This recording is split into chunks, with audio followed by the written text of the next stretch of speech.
الحمد لله وكويس جدا انك دخلت الفيديو ده بصراحة علشان انا عاوز اتكلم معاك في حاجة مهمة جدا. خليني في البداية اعرفك بنفسي. معاك احمد حسن، اذاعة وتلفزيون اعلام القاهرة، حاصل على المركز الاول كافضل مراسل تلفزيوني، وحاصل على افضل حملة اعلامية، وكل ده على مستوى الجمهورية. وخلي بالك علشان انا عملت ده وانا لسه بدرس في الكلية، فأنا جاي بجد أديك نصيحة محدش هيقولها لك، نصيحة 4 سنين دراسة و4 سنين من الشغل فعلا العملي. خليك معايا دقيقتين علشان تحط في دماغك الكلام ده لو أنت مهتم بالإعلام، سواء عايز تدرسه أو تشتغل فيه. يلا بينا. دولت محبة.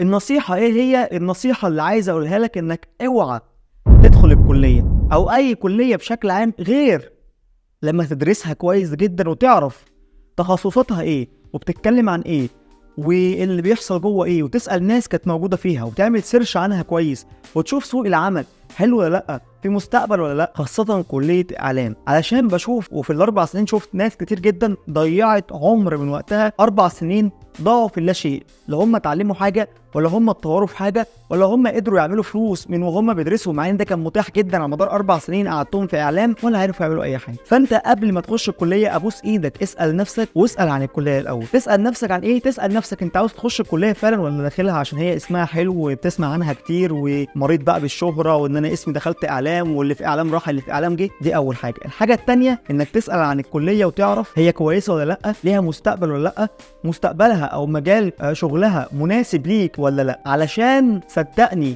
هيضيع من عمرك 4 سنين بالتمام والكمال، وفي الاخر هتخرج تقول انا ايه اللي جابني هنا، يا ريتني ما دخلت المكان ده. وفي الاخر ده بيعود علينا احنا وعلى الكليه وعلى المجال بالسلب.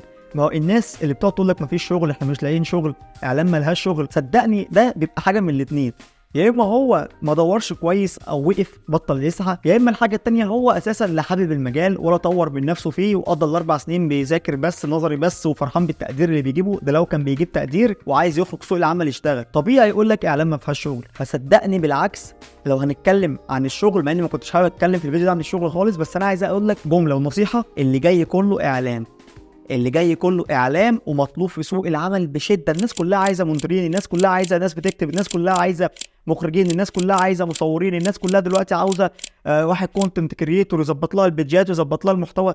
بيدجات يا عم سوشيال ميديا. امال انا بكلمك على ايه؟ ده المستقبل، دي الميديا. الناس كلها دلوقتي بتعافر وبتحارب ان يكون ليها مكان على السوشيال ميديا.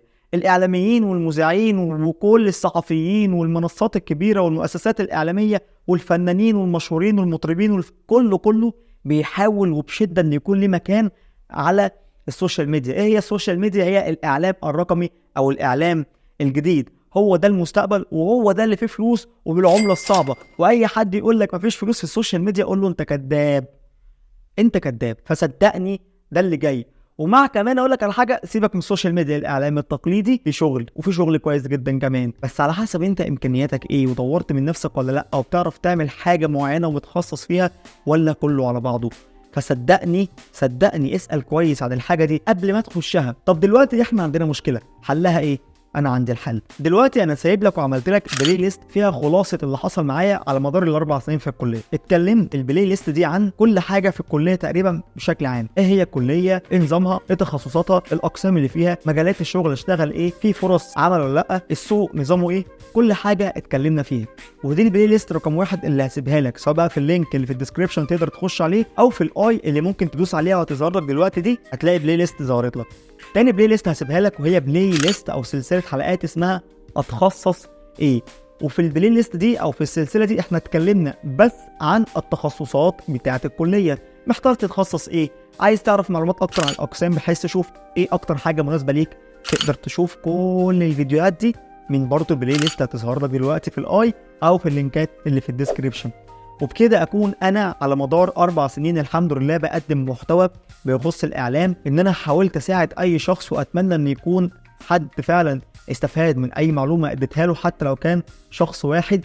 بشكركم جدا على كل اللي فات، ودي زي ما بيقولوا كده بالبلدي ذا لاست دانس، الرقصه الاخيره. ليه؟ لان دي اخر مره هتشوفوني فيها بتكلم عن ايه، بتكلم عن الاعلام سواء كان بشكله العملي او العلمي، ولكن هنا في القناه. يعني ايه؟ يعني انت تقدر تعمل فولو سبسكرايب لماسكوم بلاتفورم، ودي الاكاديميه او المنصه الاعلاميه ان شاء الله رقم 1 في مصر اللي تخص الاعلام الاكاديمي والعملي، واللي هينزل عليها حاجات كتير جدا، اولهم في ورك شوب معموله الفتره الجايه. لو عايز تسجل فيها تقدر تتواصل معايا على الانستجرام، وهسيب لك الانستجرام دلوقتي هيظهر لك على الشاشه. خش كلمني واسالني على الورك شوب بتاعت مونتاج الموبايل لو انت مهتم فعلا وعايز تبدا صح ال4 سنين، او عاوز تبدا صح انك تعمل فلوس كويسه جدا من الاعلام الرقمي او الاعلام الجديد. فلازم تتعلم حاجه تفيدك فعلا، فسواء اتعلمتها ببلاش من على اليوتيوب واليوتيوب مغرق الدنيا، سواء اتعلمتها من الورك شوب اللي انا عاملها او الكورسات اللي هتتعمل او المحتوى اللي هيتقدم في ماسكوم بلاتفورم، سواء كان كورس باسم المنصه او محتوى هيتقدم على المنصه، المهم ان كل حاجه موجوده. الدور انت عليك لازم تتعب وتدور وتلف وما تقعدش ساكت، وصدقني هتعمل فلوس كويسه جدا.